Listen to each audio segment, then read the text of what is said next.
والصلاة والسلام على سيد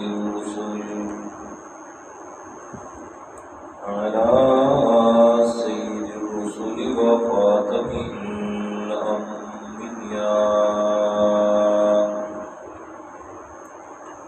وعلى آله وأصحابه الأتقياء الذين هم خلاصة العرب العرباء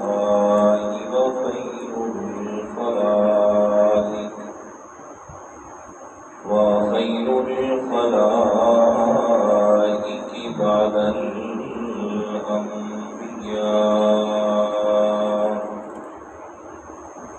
أما بعد فأعوذ بالله من الشيطان الرجيم. بسم الله الرحمن الرحيم. الذين يقولون ربنا إننا آمنا فاغفر لنا ذنوبنا وقنا عذاب النار. الصابرين والصادقين والقانتين والمنفقين والمستغفرين بالأسحار. شهد الله أنه لا إله إلا هو والملائكة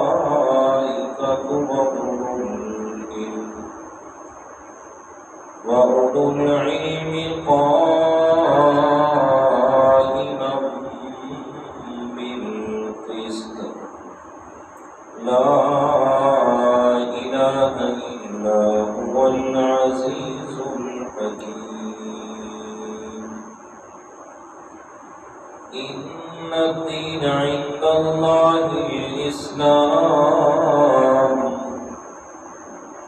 وما اختلف الذين أوتوا الكتاب إلا من بعد ما جاءهم العلم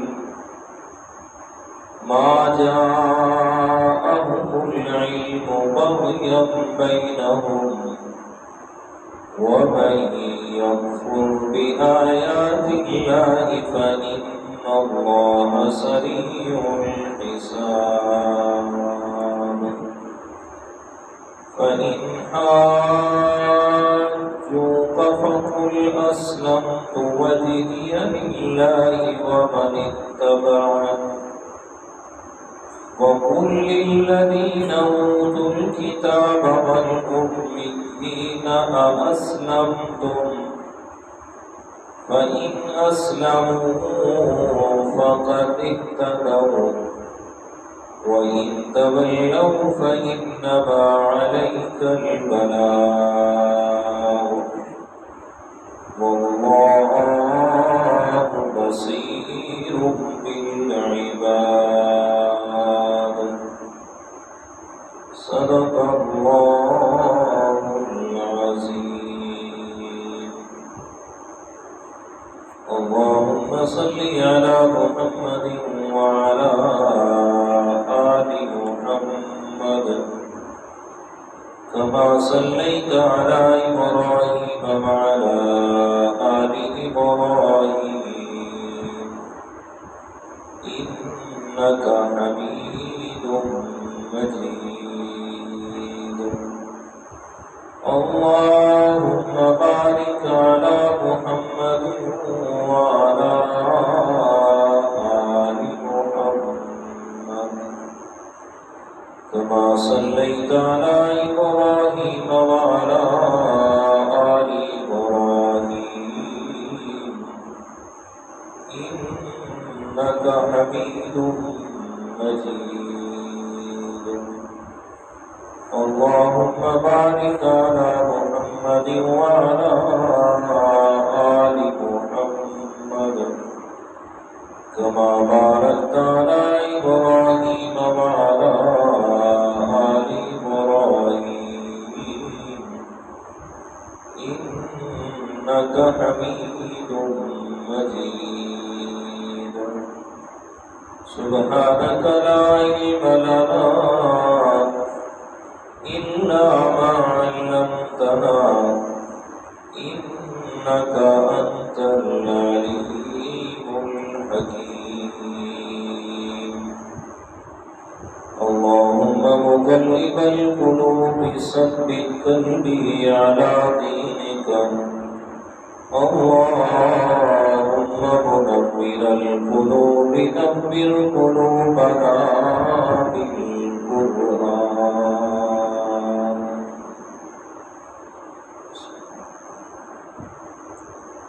گرامی قدر سامعین، المخلصین الموحدین، دوستوں، بزرگوں، عزیز ساتھیوں، آج کا ہمارا سبق سورہ آل عمران اور آیت نمبر 16 سے شروع ہو رہا ہے۔ پچھلے درس قرآن میں جہاں ہماری بات مکمل ہوئی تھی کہ اللہ تعالیٰ نے آیت نمبر 14 میں دنیا کے مال و دولت اور دنیا کے حساب سے پائی جانے والی چیزیں کہ جن کی محبت اللہ تعالیٰ نے فطرتی طور پر انسان کے دل میں رکھی ہے، ان کا ذکر فرمایا اور آخر میں فرمایا ذالک متاع الحیات الدنیا، یہ ساری کی ساری چیزیں دنیا کا ساز و سامان ہیں، دنیا کی زندگی کی گزارنے کی ضروریات ہیں۔ واللہ عنده حسن المآب، باقی حقیقی ٹھکانہ وہ اللہ تعالیٰ کے پاس موجود ہے۔ ان چیزوں کو دل میں جگہ نہیں دینی، بلکہ ان کے ساتھ تعلق صرف ضرورت تک رکھنا ہے۔ دل میں اصل محبت وہ اللہ تعالیٰ کی ذات اور اس کے احکامات کی پیروی کی ہونی چاہیے۔ آیت نمبر 15 میں اللہ تعالیٰ نے اسی کو بیان فرمایا کہ قُلْ أَنُبِّئُكُمْ بِخَيْرٍ مِّن ذَلِكُمْ، میرے پیارے پیغمبر صلی اللہ علیہ وسلم آپ فرما دیجئے کہ میں پیغمبر ان چیزوں سے بھی بہتر چیز کی تمہیں خبر دیتا ہوں، اور وہ چیز ہونے کی لوگوں کے لیے لِلَّذِينَ اتَّقَوْا، وہ لوگ جو اپنے رب کی نافرمانی سے ڈر گئے، جو اپنے رب کی نافرمانی سے بچ گئے، ان کے لیے اللہ تعالیٰ کے ہاں جنات تجری من تحتها الانہار خالدین فیہا وازواج مطہرۃ ورضوان من اللہ، باغات ہوں گے، جنت ہوگی جس میں طرح طرح کے درختوں کے باغات مختلف قسم کی، اور پھر ازواج مطہرہ پاکیزہ بیویاں، اور سب سے بڑی خوشی ورضوان من اللہ کہ اللہ تعالیٰ کی رضا حاصل ہوگی۔ واللہ بصیر بالعباد۔ اب یہاں تک یہ جو ساری خوشخبری دی ہے للذین اتقوا، کہ وہ لوگ کہ جو اللہ تعالیٰ سے ڈر گئے، جنہوں نے تقوی اختیار کیا، جو اللہ تعالیٰ کی نافرمانی سے بچتے رہے، فرمائے یہ ان کے لیے نعمتیں ہوں گی۔ آیت نمبر 16 سے اللہ تعالیٰ نے ان لوگوں کی صفات کا تذکرہ فرمایا کہ للذین اتقوا، وہ لوگ جو اپنے رب سے ڈر ڈر کے زندگی گزارتے ہیں، سو ان لوگوں کی خصوصیات کیا ہیں اور وہ اپنے رب سے مانگتے کیا ہیں؟ تو آج کا ہمارا سبق اس سے شروع ہوگا کہ ان لوگوں کی خصوصیات اور دعاؤں کا ذکر، اور پھر ساتھ میں یہ بھی سبق کہ چونکہ میں شروع میں عرض کر چکا ہوں کہ سورہ آل عمران یہ ان عیسائیوں کے اعتراضات کے جواب میں اللہ تعالیٰ نے نازل فرمائی تھی۔ وہ جو نجران کا وفد آیا تھا آپ علیہ السلام سے مناظرہ کرنے کے لیے، ان کے جواب میں نازل فرمائی، تو ساتھ ساتھ میں ان کے غلط عقائد کا رد بھی کرنا ہے۔ تو یہاں فرمایا وہ اللہ کے خاص بندے کو دعائیں کرتے ہیں اپنے رب سے مشکلات میں اپنی حاجات پیش کرتے ہیں۔ فرمایا عیسائیوں شرم کرو، تم تو اللہ تعالیٰ کے ایک خاص بندے حضرت عیسیٰ علیہ السلام کی عبادت میں لگے ہوئے ہو، اگر تم اللہ کے نیک بندے ہوتے تو تم بھی اپنی مشکلات میں کس سے دعائیں کرتے؟ اللہ تعالیٰ سے۔ اب دیکھیے فرمایا اعوذ باللہ من الشیطان الرجیم بسم اللہ الرحمن الرحیم الذین یقولون ربنا اننا آمنا فاغفر لنا ذنوبنا وقنا عذاب النار۔ وہ لوگ عرض کرتے ہیں اے ہمارے رب، اننا آمنا، بے شک ہم ایمان لے آئے، فاغفر لنا، پس بخش دے ہمارے گناہوں کو، وقنا عذاب النار، اور ہمیں جہنم کے عذاب سے بچا لے۔ یہ اللہ تعالیٰ کے خاص لوگوں کی دعائیں ہیں جو اللہ تعالیٰ نے اپنے خاص لوگ بنائے اور پیدا فرمائے۔ وہ اپنے رب سے ہر وقت یہ دعائیں کرتے رہتے ہیں، ڈرتے ہیں اپنے رب سے کہ ہماری نافرمانیاں یہ ہمارے رب کی ناراضگی کا سبب نہ بن جائیں، اس لیے ہر وقت دعائیں کرتے ہیں آمنا، اے ہمارے رب ہم ایمان لے کے آئے۔ آمنا، پہلے ایمان کا تذکرہ فرمایا کہ اے ہمارے رب ہم آپ پر ایمان لائے۔ یہاں ایک بڑی پیچیدہ سی بات سمجھانے لگا ہوں، لگتا ہے کہ آپ کو سمجھ آ جائے۔ بہت پیچیدہ سے ایک مطلب کہ اشارہ ہے قرآن مجید کی اس آیت میں۔ اب پہلے دوسری آیت کریمہ سن لیں۔ اللہ تعالیٰ نے فرمایا یا ایھا الذین آمنوا اتقوا اللہ وابتغوا الیہ الوسیلہ، اے ایمان والو اللہ تعالیٰ سے ڈر جاؤ اور تلاش کرو اللہ تعالیٰ کا قرب، تلاش کرو اللہ تعالیٰ کی نزدیکی، وابتغوا الیہ الوسیلۃ لعلکم تفلحون، اپنے رب کا قرب حاصل کرو تاکہ تمہیں کامیابی مل جائے۔ اب بعض لوگوں نے نا وسیلے سے سمجھ لیا اردو والا وسیلہ، یہ جو اردو میں کہتے ہیں نا وسیلہ بمانا ذریعہ، جی یہ ذریعہ ہے بھائی، یہ اردو والا وسیلہ نہیں ہے، یہ وسیلہ عربی والا ہے، اور عربی میں وسیلے کا مطلب ہوتا ہے قرب اور نزدیکی، اللہ تعالیٰ کا قرب حاصل کرنا، نزدیکی حاصل کرنا۔ اب قرب اور نزدیکی کیا ہے؟ وہ یہ اس آیت کریمہ میں ربنا اننا آمنا، مولا ہم آپ سے دعائیں مانگ رہے ہیں، اور دعا میں پہلا قرب کا ذریعہ جو ہم نے بنایا وہ ہے آمنا، کہ ہم آپ پر ایمان لائے۔ جی یہی وسیلہ ہے جی، اس کے علاوہ اللہ تعالیٰ کے سامنے کسی شخصیت کا وسیلہ چلتا نہیں ہے۔ جی لوگ کہہ رہے ہوتے ہیں یا اللہ کرو فلانے کا وسیلہ، فلانے دا ہاڑ گیا 5 تنہ دا ہاڑا، کوئی 5 تنہ دا وسیلہ، فلاں کا وسیلہ، فلاں کا وسیلہ۔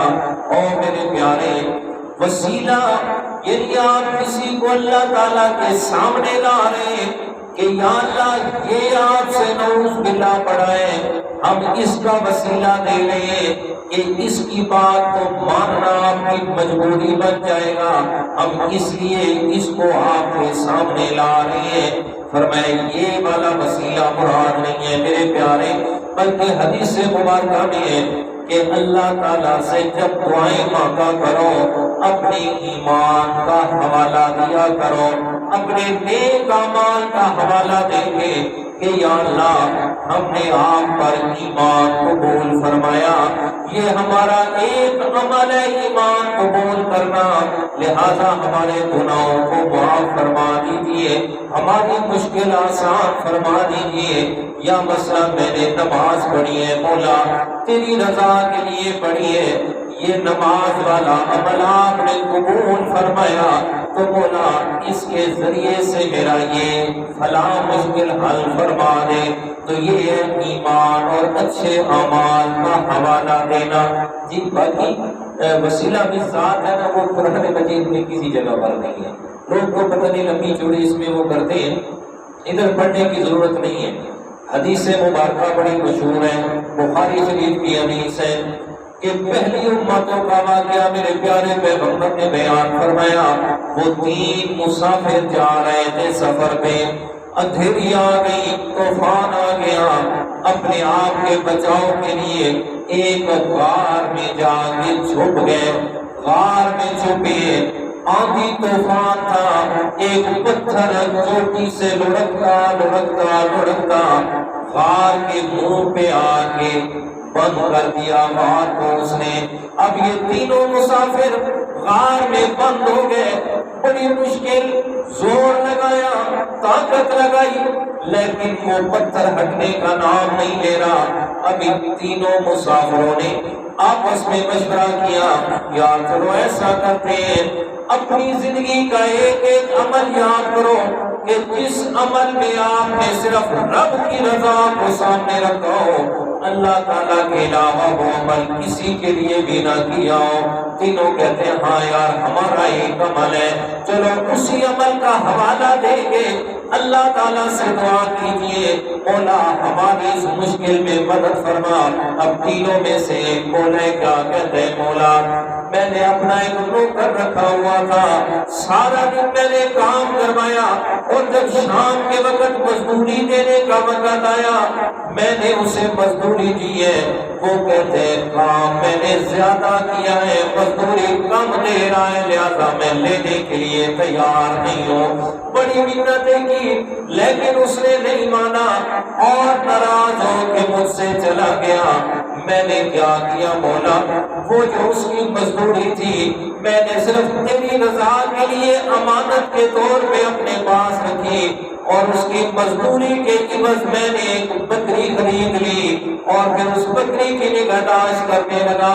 وقت گزرتا رہا، وہ بکریاں بڑھتی گئی بڑھتی گئی بڑھتی گئی، کچھ عرصے کے بعد اسے کچھ ضرورت پڑی، واپس آیا کہ مجھے کہتا ہے یار بڑے مشکل میں وقت گزار رہا ہوں، چلو میری وہی مزدوری جو اس دن آپ دے رہے تھے عرصہ پہلے وہی مجھے دے دے، میں اسی پہ گزارا کر لوں گا۔ کہتے میں اس اپنے ملازم کو نوکر کو پکڑ کے لے گیا، وہ بکریوں کا بڑا ریوڑ بنا ہوا تھا، میں نے کہا یہ ساری تیری مزدوری ہے لے جا۔ کہتے یار مذاق نہ کر، میری تو تھوڑی سی مزدوری تھی۔ کہتے میں نے اسے بتایا کہ تیری مزدوری کے بدل میں نے بکریاں خریدی، وہ بکریاں بڑھتی بڑھتی بڑھتی یہ اتنا بڑا ریوڑ بن گیا ہے مولا، میں نے وہ سارا ریوڑ اسے دے دیا، یہ عمل میں نے صرف تیری رضا کے لیے کیا تھا، اگر میں چاہتا تو سارے پیسے کھا جاتا تھا دنیا میں مجھ سے کون تھا پوچھنے والا، لیکن تیرے ڈر کی وجہ سے میں نے اس مزدور کی مزدوری کو ضائع نہیں کیا، کھایا نہیں، بلکہ تیری رضا کے لیے مولا میں نے اس کی مزدوری کو کام میں لگا کے ایک بڑا ریوڑ بکریوں کا بنا، وہ سارا اسے دے دیا، وہ ہنسی خوشی لے کے چلا گیا۔ مولا اگر تو میرے اس عمل سے راضی ہے تو ہماری اس مشکل میں مدد فرما دے۔ حدیث مبارکہ ہے جیسے یہ دعا مکمل ہوئی پتھر تھوڑا سا سائڈ میں ہو گیا، اب دوسرا مسافر اس نے دعا مانگنا شروع کی ہے، کہتے یا اللہ میں نے گھر میں بکریوں کا ریوڑ پالا ہوا، سارے دن بکریاں چرا کے جب شام کو واپس آتا سب سے پہلے بکریوں کا دودھ نکال کے اپنے بوڑھے ماں باپ کے سامنے پیش کرتا، پہلے وہ نوش فرماتے اور پیتے، جب پیٹ بھر جاتا میں بعد میں اپنے بچوں اور بیوی کی خیال کرتا اور انہیں پینے کے لیے دیتا۔ ایک دن ایسا ہوا میں سارا دن چراتا رہا بکریاں، چراتے چراتے بڑے دور نکل گیا جنگل میں، اور جب واپسی کا سفر میں نے شروع کیا واپس آیا تو رات کا ایک حصہ گزر چکا تھا۔ جب گھر میں پہنچا میرے والدین سو چکے تھے، میں نے دودھ نکالا، ساری رات دودھ اپنے والدین کے سرانے لے کے کھڑا رہا، میرے بچے میری بیوی روتے رہ گئے کہ ہمیں تو دے دو، وہ تو سوئے ہوئے ہیں یا اللہ صرف تیری رضا کی خاطر میں نے یہ عمل کیا۔ رات دیر تک ساری رات وہ سوئے رہے میرے والدین، صبح جب اٹھے تو پہلے ان کو دیا بعد میں بچوں کو پلایا۔ یہ والدین کی خدمت صرف میں نے تیری رضا کے لیے کی مولا، اگر تم میرے اس عمل سے راضی ہے تو میری اس مشکل میں مدد فرما دے۔ حدیث مبارکہ ہے جیسے دعا مکمل ہوئی ہے پتھر تھوڑا اور زیادہ سے ہٹ گیا، فرمایا اور تھوڑا ہٹا، اب تیسرا مسافر وہ کہتے یا اللہ میں نے بھی ایک عمل کیا ہے اور وہ بھی صرف تیری رضا کے لیے کیا، اور وہ عمل یہ تھا کہ میری چچا زاد بہن کہ اس میں میں فریفتہ ہو گیا، اور پھر اتنا فریفتہ کہ میں نے اسے بڑی پیشکش کی، اتنا مانو تو نہ لے لے، مجھے منہ کالا کرنے دے، مجھے زنا کی اجازت دے دے۔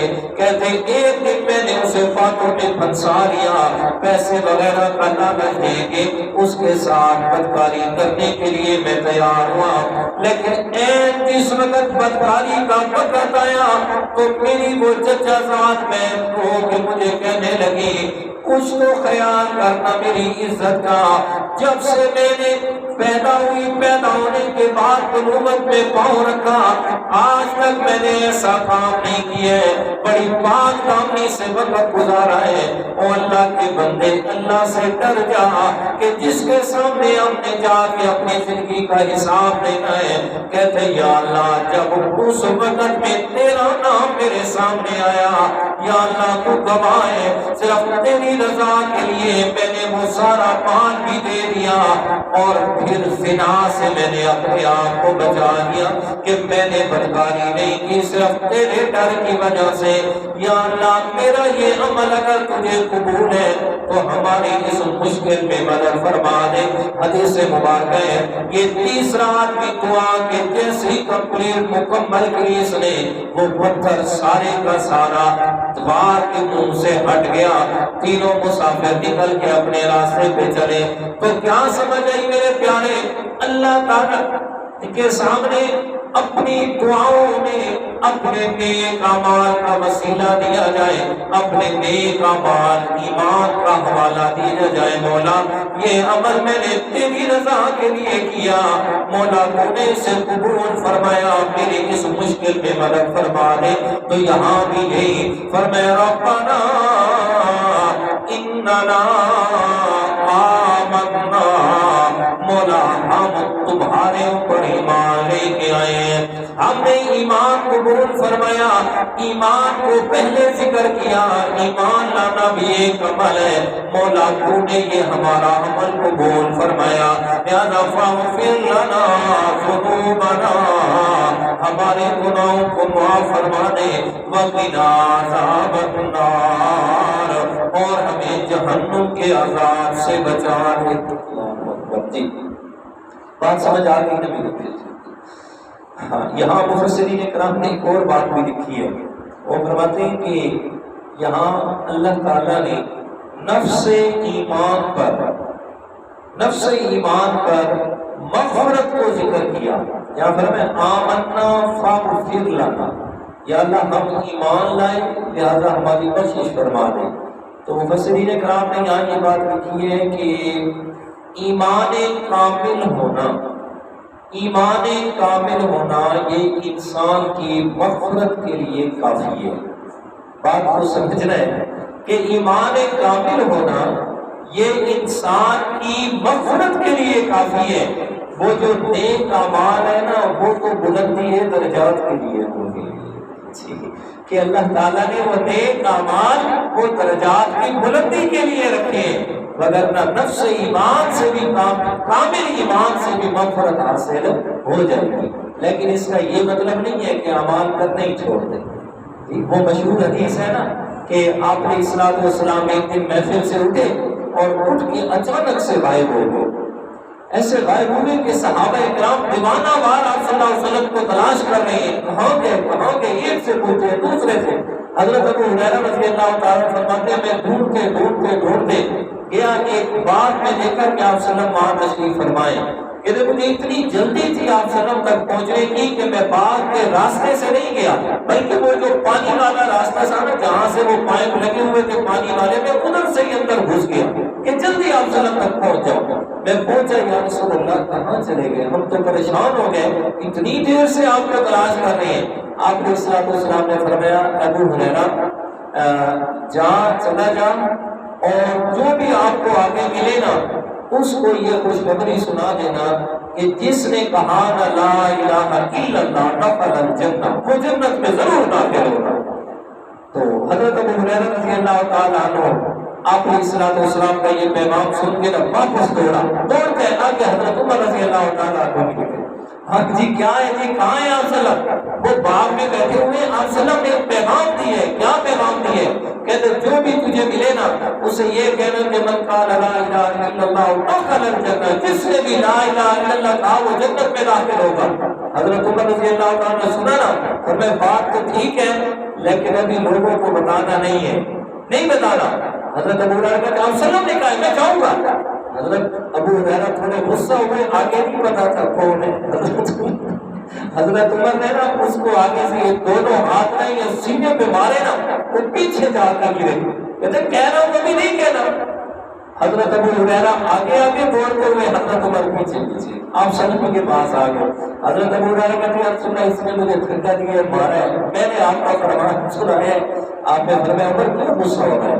کہتے یا رسول اللہ آپ کی بات بالکل ٹھیک ہے، مجھے اس میں شک نہیں ہے، لیکن بات یہ ہے کہ اگر لوگوں کو یہ بتا دیا کہ صرف لا الہ الا اللہ یعنی کلمہ پڑھنے ایمان لانے سے جنت لازم ہو جائے گی تو اس میں تو لوگ اچھے اعمال چھوڑ دیں گے، پھر اعمال چھوٹ گئے تو پھر تو سارا نظام ہی نرم برم ہو جائے گا۔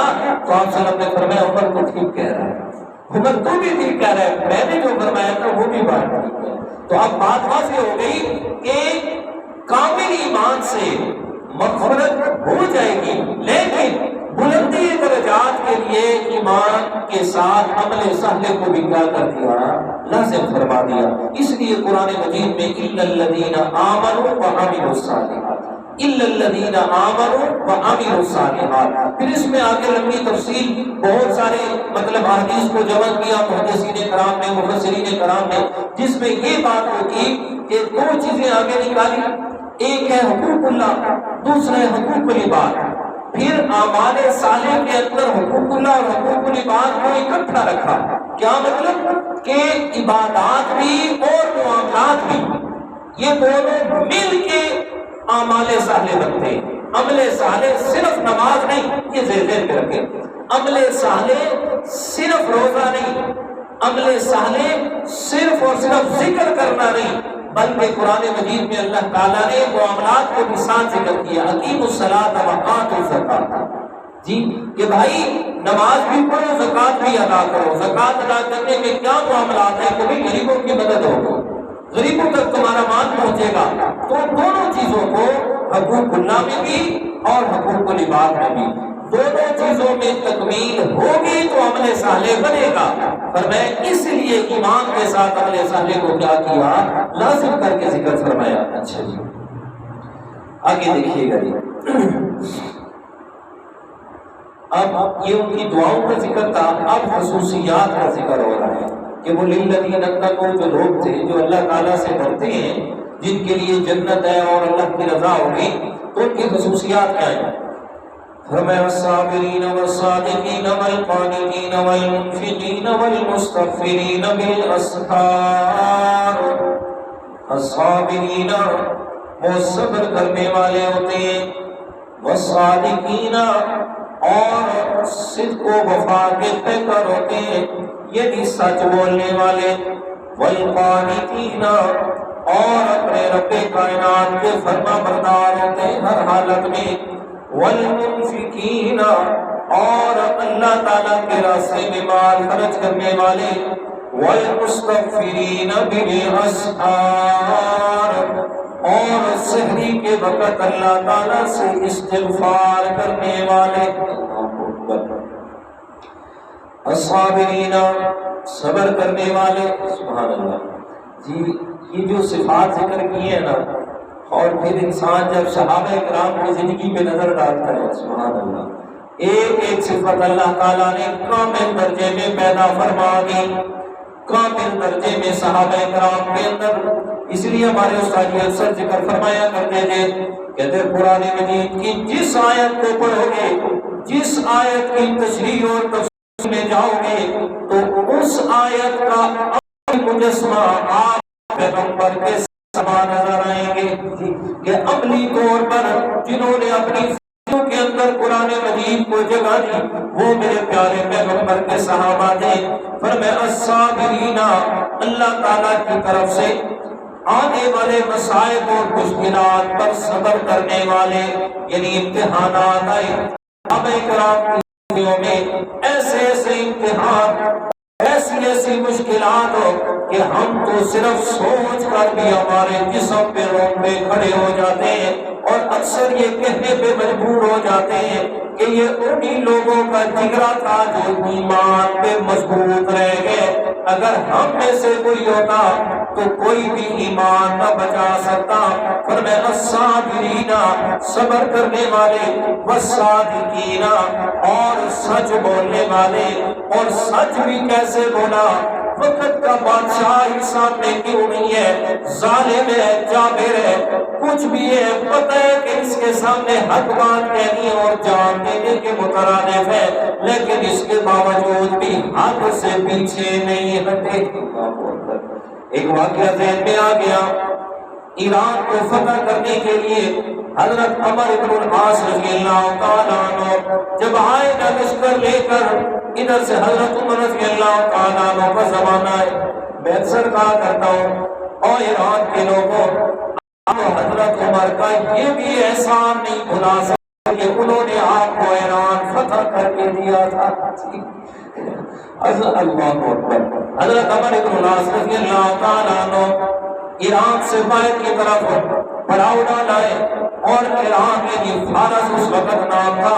فرمایا فارس کے بادشاہ کی طرف اپنے صحابہ کرام میں سے ایک آدمی کو سفیر بنانے کے لیے نظر دوڑائی نا، ایک فقیر سا صحابی جس نے جسم پہ جو کپڑے پہنے ہوئے، فرمایا وہ ایک نہیں بلکہ بے شمار تاکیاں لگے ہوئے کپڑے پہنے، بالکل لگین اور کمزور سا۔ فرمایا اسے فرمایا جاؤ جا کے بات کر کے آؤ، پتہ چلے ہاتھ میں نیزہ ہے، اور نیزہ لے کے ایک کمزور سا گھوڑا کہ جس کے جسم کی ہڈیاں بھی نظر آ رہی تھی، اس پہ بیٹھ کے کہنا فارس کے شہنشاہ سے بات کرنے کے لیے اب یہ سفارت کاری ہو رہی ہے۔ اب کہہ جیسے ہی کہہ کیا دیکھتے ہیں جناب، آگے اس نے ریشم کی قالینیں بچھائی ہوئی ہیں، راستے کے اندر ریشم کے تکیے لگے ہوئے ہیں، اور یہ بڑا انتظام کر کے شہنشاہ اونچی جگہ پہ بیٹھا ہوا ہے۔ اب یہ صحابی رسول جیسے ہی داخل ہوا نا اس جگہ پہ گھوڑے سے اترا نہیں ہے، اس ریشم کی بچھائی ہوئی قالینوں پہ گھوڑے کو چلا کے شہنشاہ کا وہ بڑا تخت لگا ہوا ہے اس کے ساتھ آگے کھڑا کیا ہے اور کہتا ہے میں مسلمان ہوں، حضرت عمر فاروق رضی اللہ تعالیٰ عنہ وہ ہمارے خلیفہ ہیں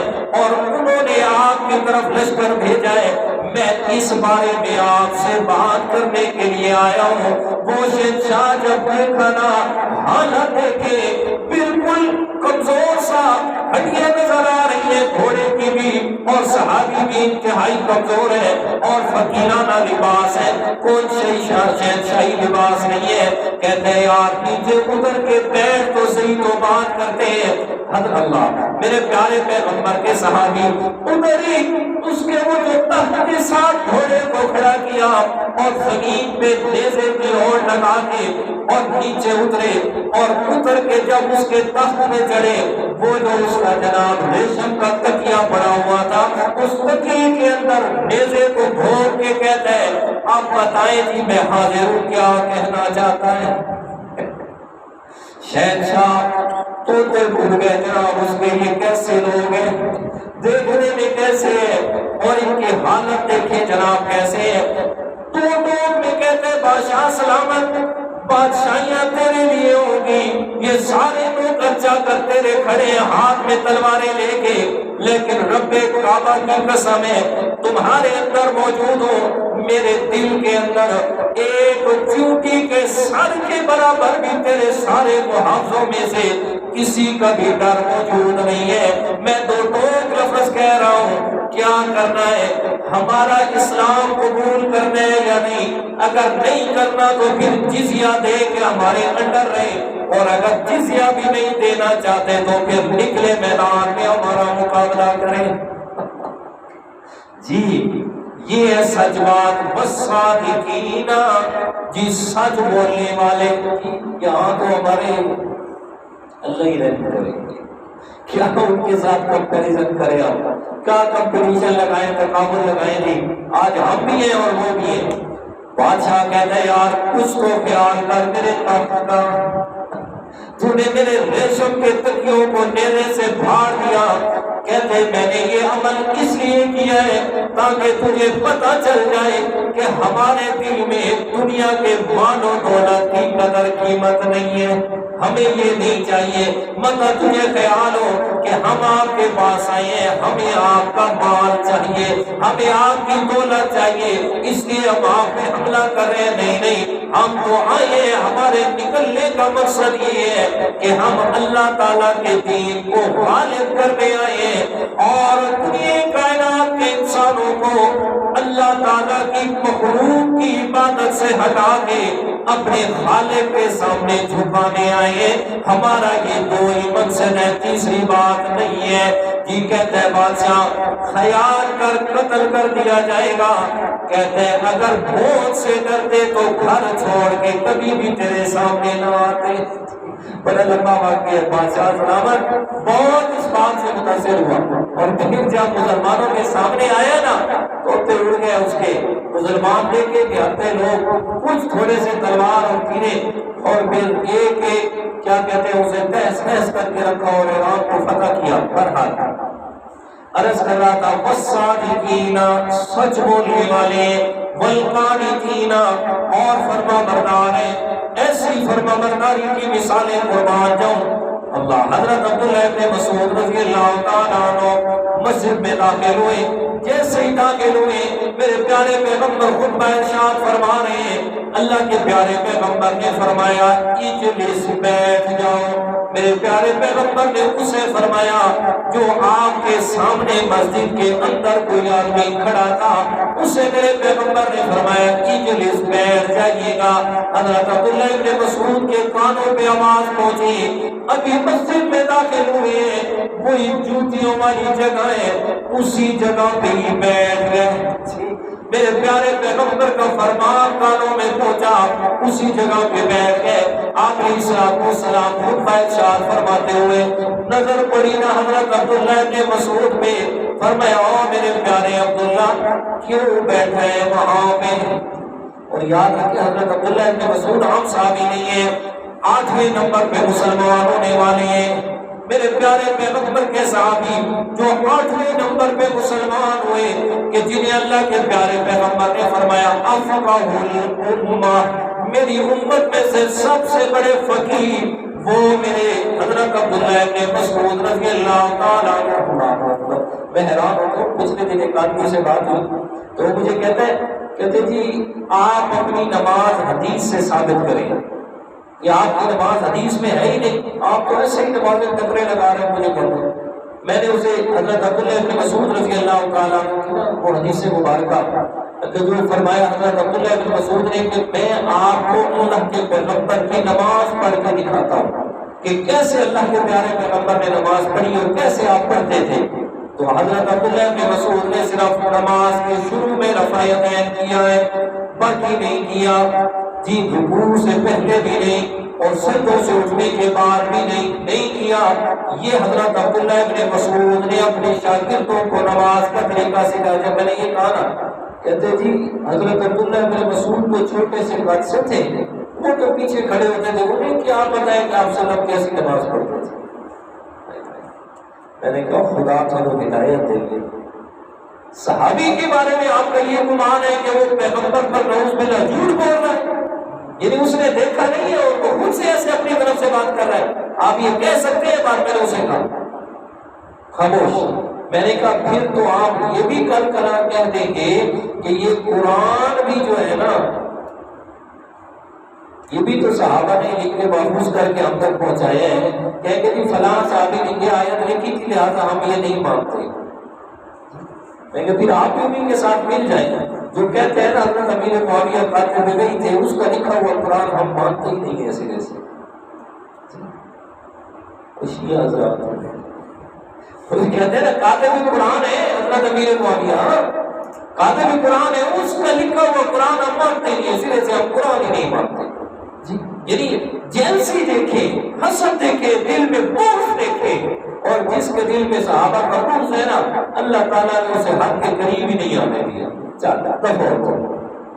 یاد آ گئی وہ حدیث، ترمذی شریف کے اندر حدیث ہے، میرے پیارے پیغمبر کے سامنے ایک آدمی کا جنازہ پیش کیا گیا، آپ علیہ الصلوۃ والسلام نے اس کا جنازہ پڑھانے سے انکار کر دیا، فرمایا اٹھا لو، میں اس کا جنازہ نہیں پڑھتا۔ یا رسول اللہ، آپ تو رحمت للعالمین پیغمبر ہیں، اتنی زیادہ رحمتوں والا، محبتوں والا پیغمبر، کیوں نہیں اس کے لیے دعا کرتے؟ آپ علیہ الصلوۃ والسلام نے فرمایا مجھے پتا چلا کہ اس کے دل میں میرے عثمان کا بغض ہے، میرے عثمان کے بارے میں یہ بکواس کرتا تھا، لہٰذا میں اس کا جنازہ پڑھانے کے لیے تیار نہیں ہوں۔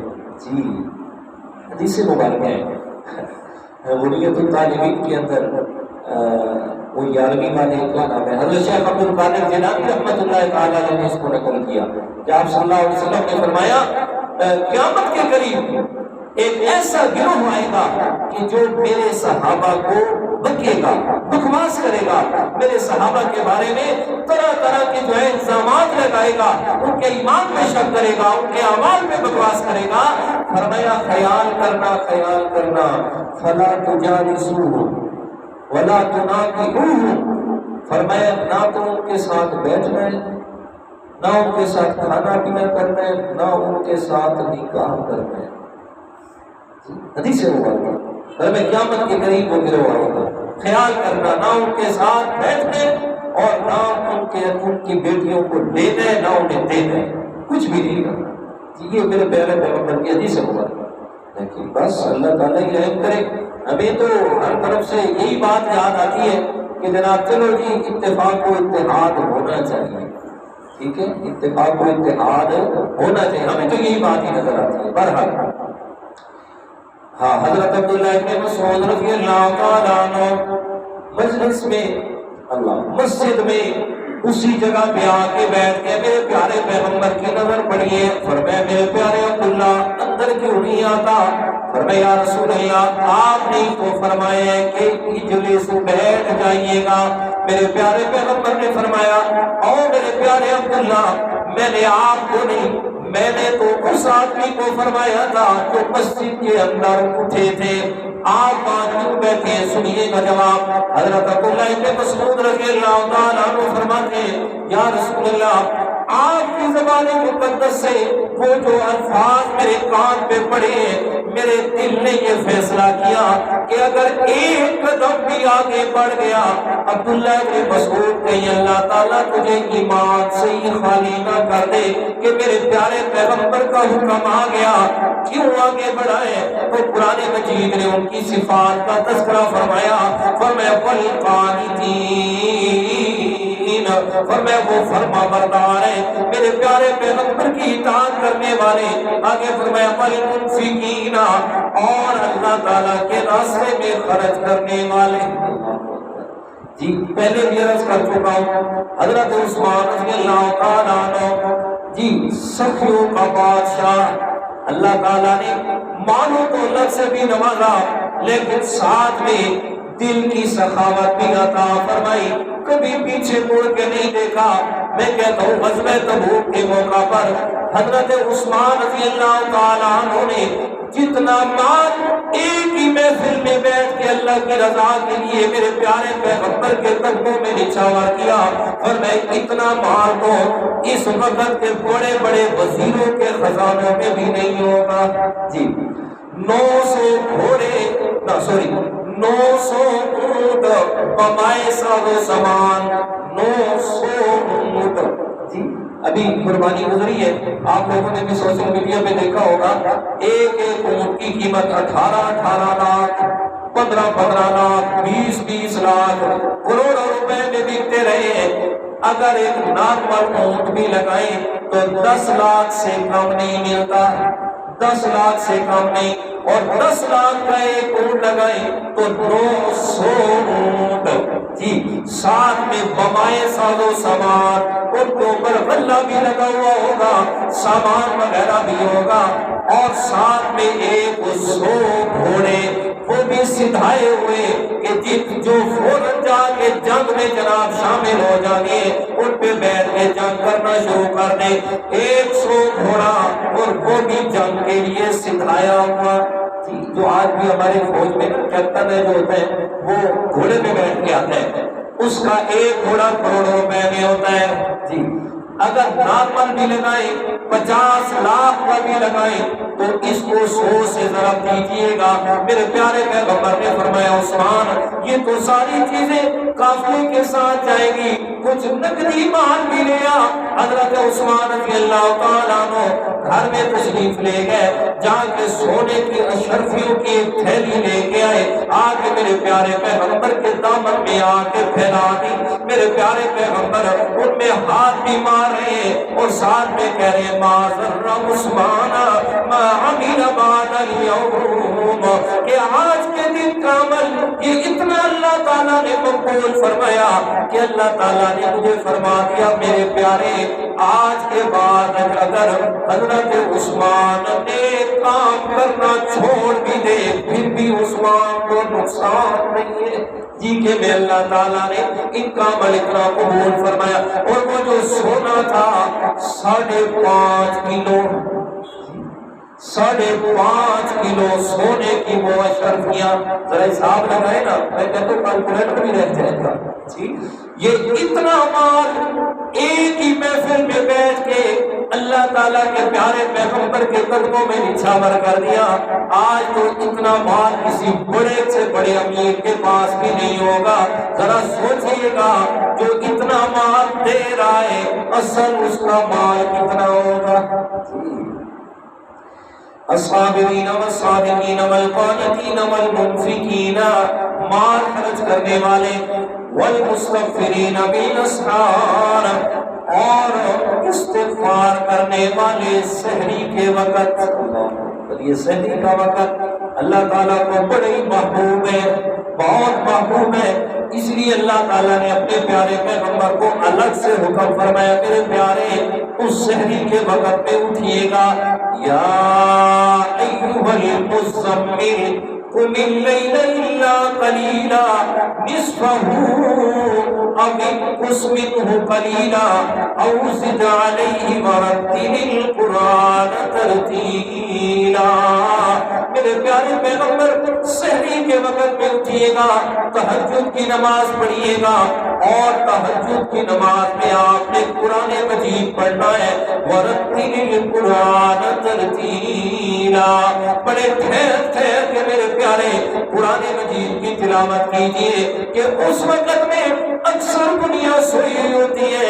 میں رب کائنات چاہتا ہوں کہ زمین پہ پڑھنے والا میرا پیغمبر ہو، عرش برین پہ میں اپنے پیغمبر کو قرآن سن رہا ہوتا ہوں۔ بالمستغفرین والمستغفرین بالاسحار، حضرت علی رضی اللہ تعالیٰ عنہ، ہاں کتاب کا نام ہے استیعاب، اس میں صحابہ کرام کے بارے میں حضرت علی رضی اللہ تعالیٰ عنہ کی رائے سنیے گا۔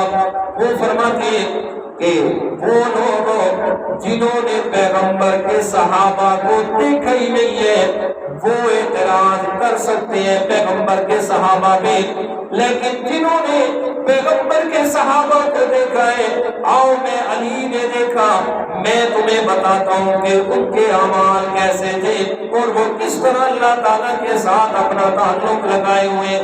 فرمایا صحابہ کرام کے اعمال کی یہ حالت تھی کہ سارا دن روزے کی حالت میں ہوتے اور اللہ تعالیٰ کے راستے میں جہاد کرتے، اور پھر جب رات کو آتے نا، پھر رات کو آتے سونے میں غفلت میں وقت نہ گزارتے بلکہ ساری رات اللہ تعالیٰ کے سامنے استغفار میں گزار دیتے۔ جی اتنا بڑا عمل، دن میں جہاد اور روزے کی حالت میں اور پھر رات کے وقت اللہ تعالیٰ کے سامنے استغفار کرتے ہیں، مولا ابھی بھی اگر ہم سے کوئی کمی کوتاہی ہو گئی تو ہماری مغفرت فرمانا، ہم نے بڑا زور لگایا تجھے راضی کرنے کا، اگر کمی رہ گئی ہو تو معاف کر دینا۔ اور ہمارا کیا ہے؟ اعمال بھی کوئی نہیں، جی اعمال بھی کوئی نہیں، اور پھر تکبر اتنا، ایک نماز پڑھ لیتے تو تکبر اتنا کہ جناب بھولے نہیں سماتے، لیکن صحابہ کرام مجال ہے کہ کسی عمل پہ تکبر نام کی کوئی چیز ہو تو فرمایا والمستغفرین بالاسحار، اور سحری کے وقت استغفار کرنے والے۔ اب یہاں تک اللہ تعالیٰ نے للذین اتقوا، وہ جو اللہ سے ڈرنے والے تھے ان کی صفات کا تذکرہ فرما دیا۔ اب آگے اللہ تعالیٰ نے وہ جو خلاصے میں نے آپ کو باتیں بتائی تھی نا، اب یہ بات دوبارہ سے آ گئی کہ وہ جو مقصد ہے سورت میں، اصل جناب پوری سورت کا اصل لب لباب اور مضمون ہے وہ ہے اللہ تعالیٰ کی وحدانیت، توحید باری تعالیٰ۔ اب جہاں اللہ تعالیٰ توحید باری تعالیٰ کو ذکر فرما رہے ہیں اور اس میں دلائل سے دلیل نقلی ذکر فرمائی، پہلی کتابوں سے، دوسرے نمبر پر فرشتوں سے، اور تیسرے نمبر پر انبیاء کرام اور علماء کرام سے انداز سنیے گا۔ فرمایا شہید اللہ انہ لا الہ الا ہوا والملائکۃ وأولو العلم قائما بالقسط لا الہ الا هو العزیز الحکیم۔ ساتھ میں اس آیت کریمہ کا شان نزول بھی سنیں۔ تفسیر قرطبی میں منقول ہے کہ اللہ تعالیٰ کے پیارے پیغمبر نے مدینہ منورہ پہنچے، وہاں جب اللہ کا پیغام سنانا شروع فرمایا، شام کے علاقے سے یہودیوں کے 3 بڑے علماء آئے اور آ کر جیسے مدینہ منورہ پہنچے، دیکھا نہ مدینہ منورہ کی آبادی کو، حالات و واقعات کو، ماحول کو نوٹ کیا، کہتے ہیں یار یہ تو وہی علاقہ ہے کہ جس علاقے کا تذکرہ اللہ تعالیٰ نے تورات میں فرمایا ہے، اور اس علاقے کا تذکرہ کیا اس لیے کیا کہ اس علاقے میں وہ اللہ تعالیٰ کے آخر الزمان پیغمبر جناب محمد رسول اللہ صلی اللہ علیہ وسلم نے ہجرت کر کے یہاں آئے، ہمیں تو یہ معلوم ہوتا ہے وہی علاقہ ہے جس کا ہم نے تذکرہ پڑھا ہے۔ مدینہ شریف آ گئے، آگے جناب چلنا پھرنا شروع کیا، لوگوں سے بات چیت شروع کی تو پتہ چلا کہ یہاں ایک آدمی ہے جو کہتا ہے کہ میں اللہ تعالیٰ کا پیغمبر ہوں، ابھی تھوڑا ہی وقت گزرا ہے جو مکہ کو چھوڑ کے ہمارے پاس مدینہ منورہ میں آیا ہے، وہ کہتے ہیں چلے جی ہماری ملاقات کروائے ان سے۔ یہ تینوں یہودیوں کے عالم آ گئے میرے پیارے پیغمبر کی محفل میں، جیسے ہی آئے آ کے دیکھا نا پیارے پیغمبر کے چہرے مبارک کو، اور پھر ساری باتیں دیکھ رہے ہیں، ادھر سے تورات میں جو پڑھا ہے اس کو میچ کر رہی ہے، کہتے چہرہ بھی وہی ہے، وہ سارے چہرے کے نیک نقش وہ جو اللہ تعالیٰ نے بیان فرمائے بالکل یہ ساری چیزیں میچ ہو رہی ہیں۔ چلو اس پیغمبر سے بات کرتے ہیں۔ وہ آئے اور آ کر میرے پیارے پیغمبر سے سوال کیا، اے اللہ کے پیغمبر ہونے کا دعویٰ کرنے والا، بتائیں تیرا نام محمد ہے؟ آپ علیہ السلام نے فرمایا کہ میرا نام محمد ہے۔ پھر فرمایا آپ کا نام احمد بھی ہے؟ آپ نے فرمایا کہ میرا نام احمد بھی ہے صلی اللہ علیہ وسلم۔ پھر تیسرا سوال فرمایا بتائیے گا آپ کو جو اللہ تعالیٰ نے قرآن آپ کو جو اللہ تعالیٰ نے کتاب نازل فرمائی ہے اس کتاب میں سب سے زیادہ اس مضمون کو اللہ تعالیٰ نے بیان فرمایا؟ یہ ان کا تیسرا سوال۔ اللہ تعالیٰ نے قرآن مجید کا یہ مقام نازل فرما دیا، فرمایا میرا سونا پیغمبر ان کو یہ آیت کریمہ پڑھ کے سنائے۔ آپ علیہ السلام نے فرمایا شہید اللہ انہ لا الہ الا ہو۔ جس مسئلے کا قرآن مجید میں سب سے زیادہ بیان ہے وہ اللہ تعالیٰ کی وحدانیت اور توحید ہے۔ جیسے ہی سنا کہتے آپ اللہ کے سچے پیغمبر ہیں، اسی محفل میں کلمہ پڑھ کے مسلمان ہو گئے۔ جی اب آیت کا مضمون سنیے گا۔ فرمایا شہید اللہ انہ لا الہ الا ہو والملائکۃ وَأُولُو الْعِلْمِ قَائِمًا بِالْقِسْطِ لا الہ الا هو العزیز الحکیم۔ فرمایا گواہی دی اللہ تعالیٰ نے۔ اچھا یہ آیت کریمہ حدیث مبارک ہے، آپ علیہ السلام جب تلاوت فرماتے نا اس کے آخر میں فرماتے وَأَنَا عَلَىٰ ذَلِكُم مِّنَ الشَّاهِدِينَ يَا رَبِّ، یا اللہ میں بھی اسی مسئلے پہ گواہ ہوں، میں بھی اسی مسئلے کی گواہی دینے والوں میں ہوں، مجھے بھی انہی میں شامل فرما دے۔ وہ جو اللہ تعالیٰ نے سورۃ الاحزاب میں اپنے پیارے پیغمبر کی صفات کا تذکرہ فرمایا ہے، فرمایا یا ایھا النبی انا ارسلناک شاہدا ومبشرا ونذیرا وداعیا الی اللہ بإذنہ وسراجا منیرا۔ فرمایا میرے پیارے پیغمبر ارسلناک، میں اللہ تعالیٰ نے آپ کو مبعوث فرمایا ہے، آپ کو بھیجنے والا میں اللہ تعالیٰ ہوں۔ آپ نے صفات کون سی پیدا فرمائی ہے؟ فرمایا شاہدان، آپ کو گواہی دینے والا پیغمبر بنایا میں اللہ تعالیٰ نے۔ گواہی کس کی دینی ہے؟ فرمایا وہ یہ ہے شہید اللہ، اس بات کی گواہی کہ جس کی گواہی سب سے پہلے اللہ تعالیٰ نے خود دی ہے، کہ اللہ تعالیٰ خود گواہی دے رہا ہے کیا؟ کہ لا الہ الا ہو، اور دنیا کائنات والوں میں اللہ تعالیٰ کے علاوہ کوئی بھی عبادت کے لائق نہیں ہے، میں اللہ تعالیٰ ہی کارساز ہوں، میں اللہ تعالیٰ ہی تمہارا معبود برحق ہوں، میرے علاوہ اور کوئی نہیں ہے۔ اسی بات کی گواہی والملائکہ، فرشتے بھی دیتے ہیں، وَأُولُو الْعِلْمِ، اور جناب اہل علم یعنی انبیاء کرام، اولیاء عظام، اور جناب وہ علماء جو علماء حق ہے، وَأُولُو الْعِلْمِ، اور علماء حق بھی اسی مسئلے کی گواہی دیتے ہیں، قائمًا بالقسط، وہی جو حاکم ہے انصاف کا۔ فرمایا یہ تینوں اللہ تعالیٰ نے گواہی دی، فرشتوں نے گواہی دی، وَأُولُو الْعِلْمِ اور انبیاء اولیاء اور علماء نے اسی مسئلے کی گواہی دی ہے۔ اللہ اکبر۔ یہاں مفسرین کرام نے یہ بات لکھی ہے، کہتے ہیں اگر کسی کو علماء کی عزت احترام اور قدر سمجھ نہ آئے نا تو وہ اسی آیت میں دیکھ لے کہ اللہ تعالیٰ نے اپنی گواہی کے ساتھ علماء کی گواہی کا ذکر فرمایا ہے کہ یہ نسبت دی ہے کہ ان علماء وہ علماء حق ہے کہ جو میں اللہ تعالیٰ کی اس بات کی گواہی دیتے ہیں جو میں اللہ خود گواہ ہوں جس پہ، فرمایا یہ نسبت اتنی بڑی ہے کہ اللہ تعالیٰ نے علماء کی گواہی کو اپنی گواہی کے ساتھ ذکر فرمایا ہے۔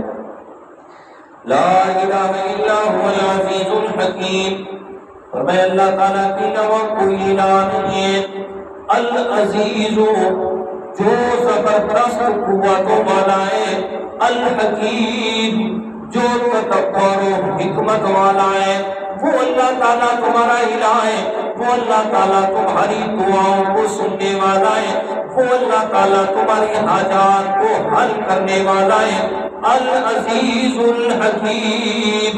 اب یہ دونوں صفات کو ذکر فرمایا، العزیز کو بھی ذکر فرمایا، کیا مطلب کہ اللہ تعالیٰ زبردست ہے، یعنی قوت کے اعتبار سے بھی اللہ تعالیٰ ساری کائنات پہ غالب ہے، الحکیم اور تدبیر و حکمت کے لحاظ سے بھی اللہ تعالیٰ ہر چیز پہ حاوی ہے، جو اتنی بڑی ذات ہے کہ جس کی طاقت سے بڑھ کے کسی کی طاقت نہیں اور جس کی حکمت سے بڑھ کے کوئی بھی تدبر اور حکمت والا نہیں، اس لیے اس ذات کو کائنات کا نظام چلانے کے لیے کسی شریک اور معاون کی ضرورت ہی نہیں ہے۔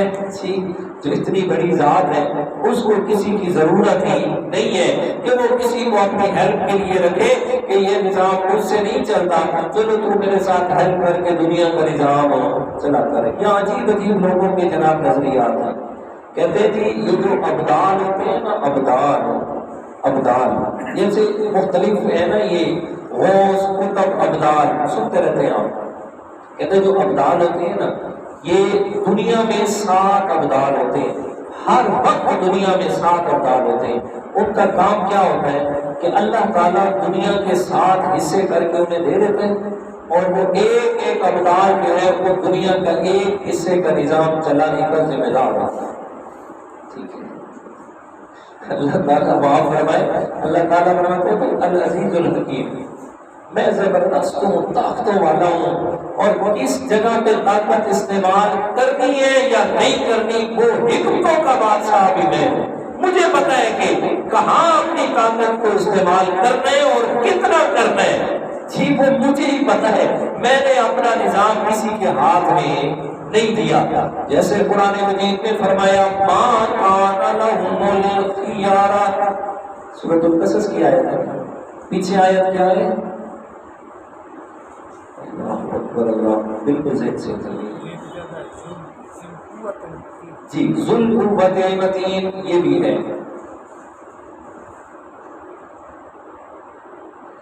استغفر اللہ لا حول ولا قوة الا باللہ۔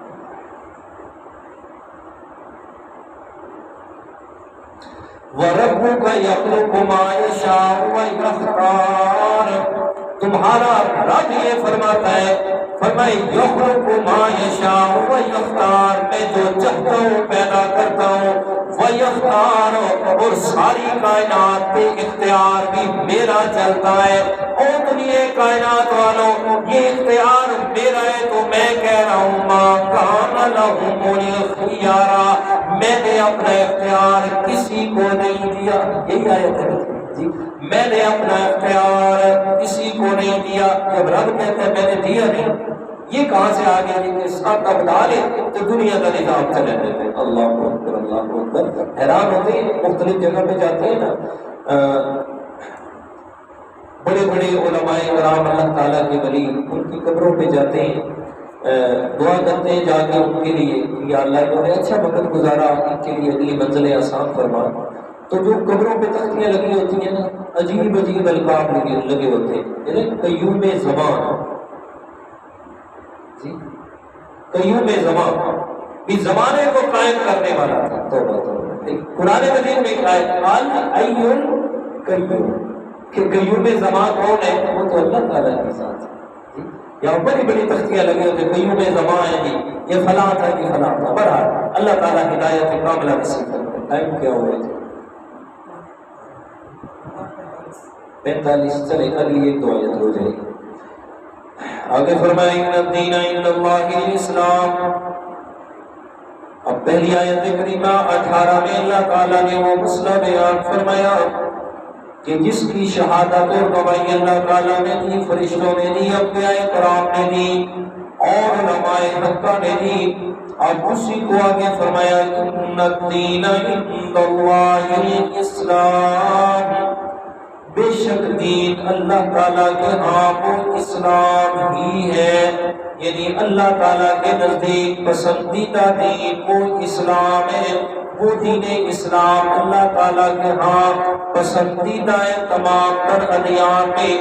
پہلے انبیاء کرام جتنے بھی دنیا میں آئے ہر پیغمبر کا دین یہی اسلام تھا. یہ مذہب اسلام پہلے دن سے ہی چلا ہے. کیا مطلب؟ حضرت آدم علیہ السلام سے چلا، حضرت نوح علیہ السلام وہ بھی مذہب اسلام پہ تھے. مذہب اسلام کیا مطلب؟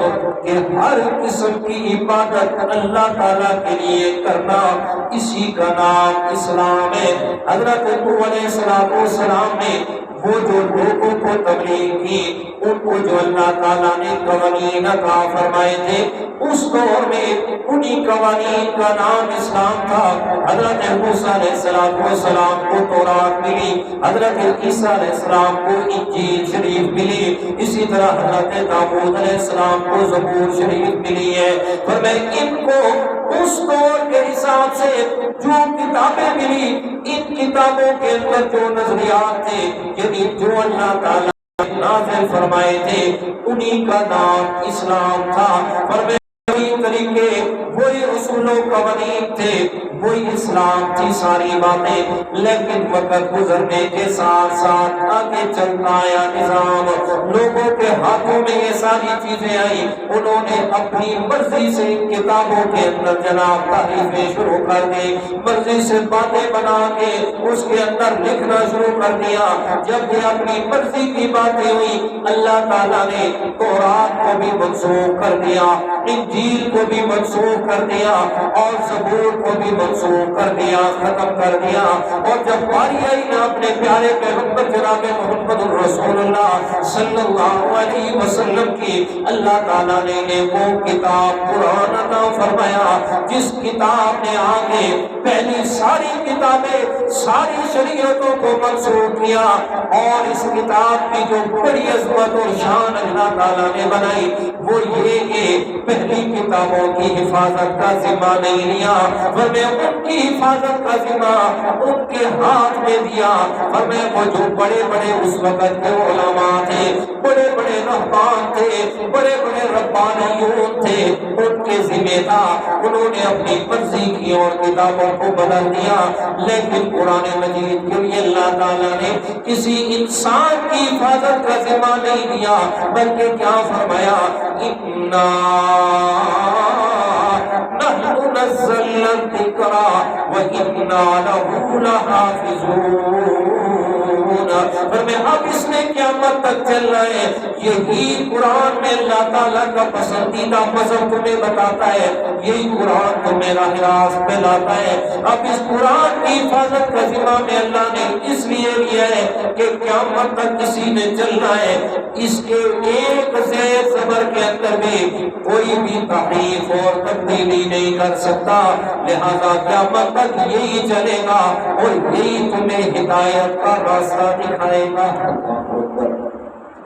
ان ھذا القرآن یہدی للتی ہی اقوم. یہ قرآن ہے جو جو آپ کو وہ ہدایت کا راستہ دکھاتا ہے، ہیا اقوم، جو سارے راستوں سے سیدھا راستہ ہے، یہی قرآن مجید ہے۔ جب یہ بات آ گئی، اب سورہ آل عمران تیسرے پارے کے آخر میں اللہ تعالیٰ نے بڑی وضاحت کے ساتھ یہ واضح فرما دیا کہ دنیا کائنات والوں، اب یہ میں اللہ کے یہاں مذہب اسلام ہی چلے گا، اس کے علاوہ نہ یہودیت نہ نصرانیت نہ کوئی اور مذہب کچھ بھی نہیں۔ اگر کسی نے اس کو چھوڑ کے کوئی اور راستہ اختیار کیا تو کیا فرمایا؟ فرمایا وَمَن يَبْتَغِ غَيْرَ الْإِسْلَامِ دِينًا فَلَن يُقْبَلَ مِنْهُ وَهُوَ فِي الْآخِرَةِ مِنَ الْخَاسِرِينَ۔ فرمایا جو کوئی بھی اس دین اسلام کے علاوہ کوئی اور راستہ تلاش کرے گا، میں اللہ تعالیٰ نے اس سے وہ قبول ہی نہیں کرنا۔ اب بات ہے جی، کیا مذہب اسلام پہ ہی نجات ہونی ہے؟ اللہ اکبر۔ یہ یاد رکھیں کہ جو لوگ یہ کہہ رہے ہوتے ہیں نا کہ جی ہے تو وہ کافر لیکن اخلاق بڑا اچھا ہے، جی ہے تو وہ کافر ایماندار ہے تو وہ کافر، ان سے بڑا سچا کوئی نہیں ہو۔ بھائی یاد رکھیے گا ان کے اچھے اعمال، ابھی پچھلی آیت میں بھی آپ سن چکے کہ نجات کا دار و مدار ایمان پہ، اعمال کی قبولیت کا دار و مدار بھی ایمان پہ۔ اگر ایمان نہیں، اچھے سے اچھا عمل بھی اللہ تعالیٰ کے ہاتھ سرے سے پہنچتا ہی نہیں ہے۔ کیا فرمایا سورۃ القاف کے آخر میں؟ فرمایا حبطت اعمالهم فلا نقیم لهم یوم القیامت وزنا۔ فرمایا اگر ایمان نہیں ہے تو میں اللہ تعالیٰ ان کے نیک اعمال دنیا میں ہی برباد کر دیتا ہوں، ختم ہو جاتے ہیں۔ قیامت کے دن ان کے لیے اللہ تعالیٰ نے ترازو بھی نہیں اٹھانا کہ جس میں ان کے اعمال کا وزن کیا جائے گا۔ اس لیے کہ میرے پیارے دوستو، سب سے پہلے ترازو کے اندر ایمان رکھا جائے گا، ایمان کے بعد اعمال کو تولا جائے گا۔ جب ایمان ہی نہیں تو پھر اعمال کہاں سے ہوں گے؟ ایمان ہی نہیں تو اعمال تو سرے سے ہو گئی نہیں، اس لیے ان کے لیے ترازو بھی نہیں اٹھایا جائے گا۔ اللہ تعالیٰ نے واضح فرما دیا اب دین اسلام ہے، دین اسلام ہی نجات کا مذہب ہے۔ اور 18ویں پارے میں اللہ تعالیٰ نے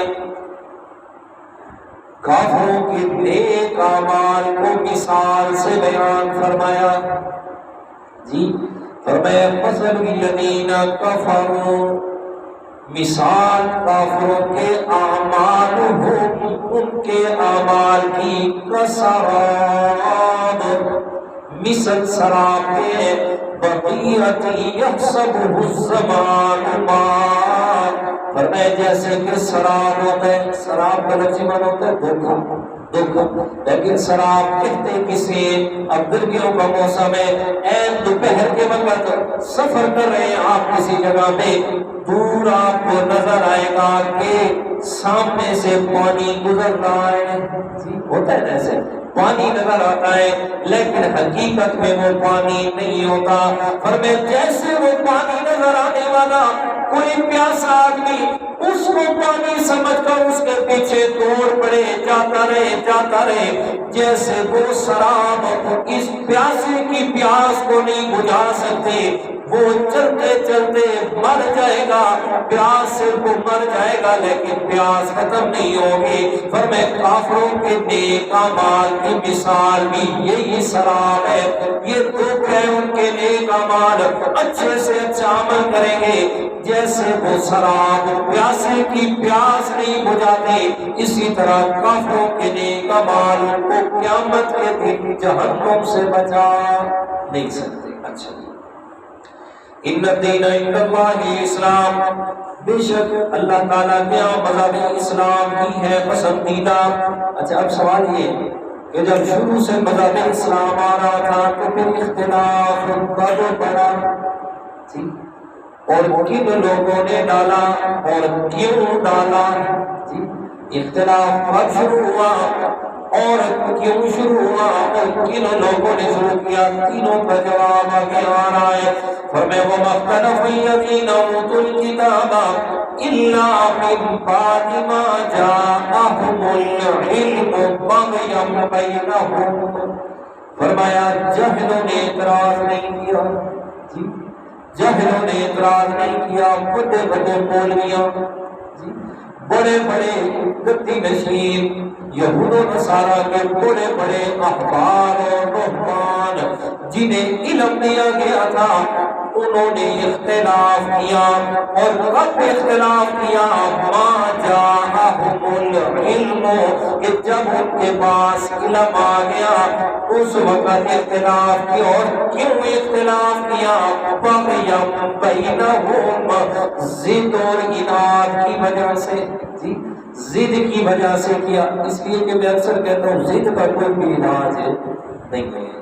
میں کل ہی غالباً ایک اخبار ذریعہ پڑھ رہا تھا کہ اگر کسی ضدی آدمی سے آپ کی بحث ہو جائے نا تو پھر آپ نے اس کو ہی جتوا کے وہاں سے خاموشی سے نکل جانا۔ کیا وہاں سے خاموشی سے نکل جائے؟ وہ کہہ رہی میں جیت گیا۔ کہتے اس کی جیت آپ کو بہتر ہے اس بات سے کہ آپ اپنا علم ضائع کر رہے ہیں اس کے سامنے، کیونکہ ضد کی وجہ سے اس نے ماننا نہیں ہے، آپ کا علم بھی ضائع ہوگا، آپ کا وقت بھی ضائع ہوگا۔ تو بہتر ہے وہاں سے خاموشی سے نکل جائے۔ ہمیشہ یاد رکھیں ہدایت اسے نصیب ہوتی ہے کہ جس کے دل میں کیا ہو، وَأَنَّ اللَّهَ يَهْدِي مَنْ أَنَابَ، ہدایت اس سے ملے گی جس کے دل میں ہدایت کی طلب ہو۔ اگر طلب نہیں تو کچھ بھی حاصل نہیں ہوگا۔ میں اکثر کہتا رہتا ہوں یہ درس قرآن کی محفل میں آ کے بیٹھنا یہ معمولی بات نہیں ہے، یاد رکھیں۔ اور آپ دیکھتے ہیں کہ چاہے 3 آدمی ہو تب بھی درس ہوتا ہے، چاہے 10 ہو تب بھی ہوتا ہے، 50 ہو تب بھی ہوتا ہے۔ جی یہ ادھر وہی آ کے بیٹھتا ہے میرے پیارے کہ جس کی رب کی طرف سے، جی ایسے نہیں ہے۔ لوگ مجھے بعد میں کہتا ہوں یار درس میں کیوں نہیں ہے، بہانے کر رہے ہوتے ہیں، استاد جی بڑا کام ہے کہ بڑا ضروری کام ہے کہ فلاں ہے ڈھکان ہے۔ میں آگے صرف اتنا ہی کہتا ہوں، میں کہتا ہوں کاش کہ تمہیں قرآن کے ساتھ محبت نصیب ہو جائے، کاش کہ تمہیں پتہ چل جائے کہ قرآن ہے کیا، تو پھر سارے کام پیچھے رہ جائیں گے، سارے پیچھے رہ جائیں گے۔ کہ 15ویں دن درس ہوتا ہے، چلو یار ایک دن نہ صحیح کام کون سی بڑی بات ہے۔ جی کتنے ہم سے پہلے بڑے بڑے لوگ تھے جو کہتے تھے جب ہم چلے جائیں گے تو دنیا کا کیا بنے گا، وہ چلے گئے دنیا اس سے بھی بہتر چل رہی ہے۔ جب جنہوں نے مسجد بنائی تھی حاجی عبدالرحمان صاحب صاحب اللہ ان کی مغفرت فرمائے، اب وہ جو یہ کہتے تھے میں تو چلے گئے پیچھے مسجد بند تھی ویسے، تو ایسا تصور ہی نہیں ہے۔ جی کسی کے کوئی بھی اگر اب میں بھی ذہن میں سوچوں تو میں لگا میں سمجھتے لگے برسیدہ میرے تو وہ جگہ بتا بھائی اس کا گھر ہے نا اس نے خود چلا دیا، دنیا اس نے بنائی ہے، اسے اپنی بنائی ہوئی چیز بڑی محبوب ہے۔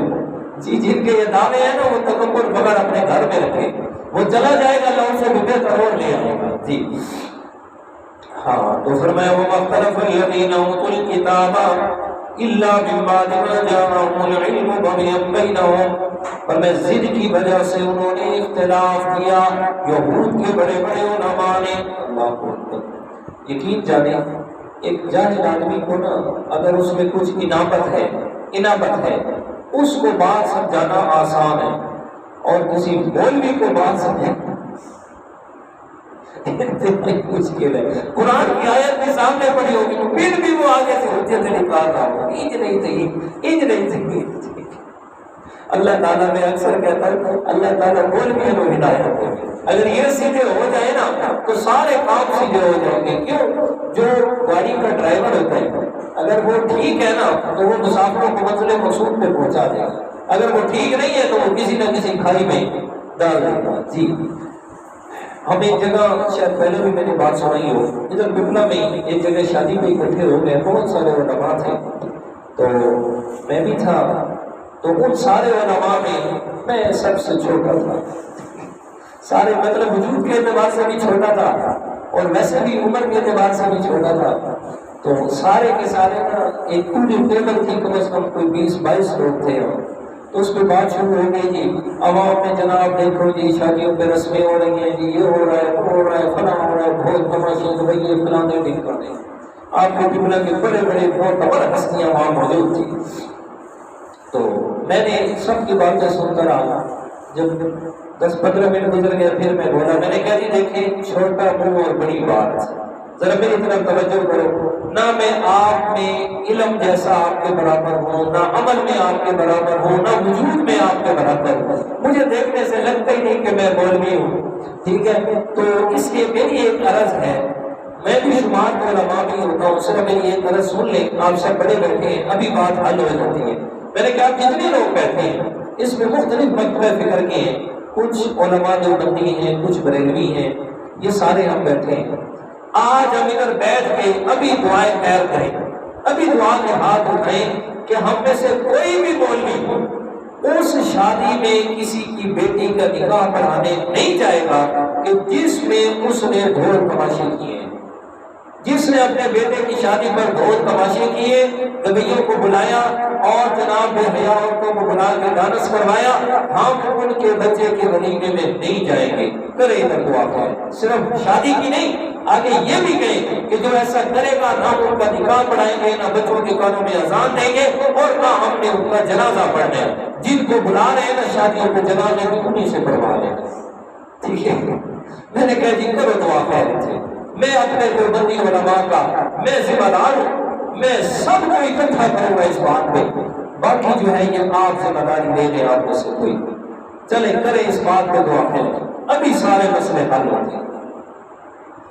جی قاری صاحب آئے, بارش آئے جی, کوئی بھی نہ آیا, صرف ایک دو کوئی میری طرح جو پاگل تھا نا جی, انہوں نے کہا تو ٹھیک ہے نبی, ٹھیک ہے آپ تیرے ساتھ ہے, ٹھیک ہے. باقی ان میں سے کوئی بھی نہیں بولا. میں نے کہا کیسے ٹھیک ہوگا, یہ ایسے نہیں ہوگا تو کیسے ہو سکتی جی. چاچا صدیق کے آدمی ہے جی. تو جہاں علم بغیم بینہم, ضد کی وجہ سے سیدھی بات کو ماننا نہیں. آگے فرمایا وَمَن يَكْفُرْ بِآيَاتِ اللَّهِ, جو اللہ تعالیٰ کی آیات کا انکار کرے گا فَإِنَّ اللَّهَ سَرِيعُ الْحِسَابِ, میرا پیغمبر فرمانے اللہ تعالیٰ جلد حساب لینے والا ہے. جی کہاں تک جاؤ گے, جلد حساب لینے والا ہے. اب آگے فرمائے فَإِنْ حَاجُّوكَ فَقُلْ أَسْلَمْتُ وَجْهِيَ لِلَّهِ وَمَنِ اتَّبَعَنِ. میرا پیارا سونا مدنی پیغمبر صلی اللہ علیہ وسلم آپ فرما دیجئے فَإِنْ حَاجُّوكَ, بس اگر یہ آپ سے اب بھی جھگڑا کرتے ہیں, یہ سارے کے سارے پڑھے لکھے لوگ جو ہیں آپ سے جھگڑا کرتے ہیں, تو پھر آپ فرما دیجئے اسلمت وجہی للہ, کہ میں اخلصت عبادتی للہ, کہ میں نے خالص کیا اپنی عبادت کو اللہ تعالیٰ کے لیے. وَمَنِ اتَّبَعَنِ, اور ان لوگوں نے بھی جو میری تابعداری کی. وَقُلْ لِلَّذِينَ أُوتُوا الْكِتَابَ, اور فرما دیجیے ان لوگوں کے لیے جو اہل کتاب ہیں, وَالْأُمِّيِّينَ, اور اکبر یعنی مشرکین اہل عرب ہیں, أَأَسْلَمْتُمْ, کیا تم بھی تابع ہوتے ہو, کیا تم بھی اس بات پر فرما برداری کرتے ہو. تو فَإِنْ أَسْلَمُوا, بس اگر وہ تابع دار بن جائیں تو فَقَدْ اهْتَدَوْا, وہ بھی ہدایت یافتہ ہوں گے. فَإِنْ تَوَلَّوْا, اور اگر وہ اعراض کر جائیں, اگر منہ موڑ لیں, تو فَإِنَّمَا عَلَيْكَ الْبَلَاغُ, میرے پیارے پیغمبر آپ کے ذمہ پہنچا دینا ہے, زبردستی بنوانا نہیں ہے.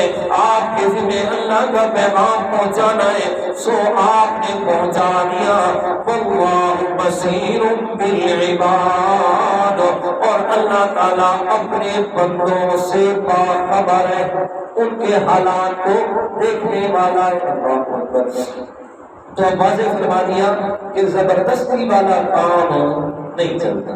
دلائل سے بات کو سمجھا دیں, دلائل سے ان تک حق کو پہنچا دیں. میرے پیغمبر آپ کے ذمہ پہنچا دینا ہے, زبردستی بنوانا نہیں ہے. آپ نے اپنا حق ادا کر دیا, پہنچا دیا. اب ان کو ساتھ میں یہ بھی کہہ دیں بصیر بالعباد, اللہ تعالیٰ بڑی بصیرت والا ہے, دیکھنے والا ہے اپنے بندوں کو. وہ سب کچھ جان رہا ہے، دیکھ رہا ہے کہ تم جانتے بوجھتے ضد کی وجہ سے حد سے دور ہو، پر میں جب دور ہو نا جانتے بوجھتے، جب رب کے سامنے آؤ گے تو پھر اللہ تعالیٰ تمہیں ایک ایک سیکنڈ کا اور ایک ایک منٹ کی مخالفت کا اللہ تعالیٰ نے تم سے حساب لینا ہے۔ اس سے آگے آیت نمبر 21 میں اللہ تعالیٰ نے ان کی جو وجوہات تھی کہ جس کی وجہ سے وہ کہتے تھے کہ جناب ہم تو بڑے اللہ کے پہنچے ہوئے، ہم تو اللہ کے پہنچے ہوئے، تو اللہ تعالیٰ نے ان کے کرتوت بیان کیے کہ جی تسا جڑے پہنچے ہوئے ہو نا، یہ تھوڑے اصل اعمال نہ انشاءاللہ یہ اگلے درس میں شروع کریں گے۔ اللہ تعالیٰ نے توفیق عطا فرمائے۔ وما علینا الا البلاغ۔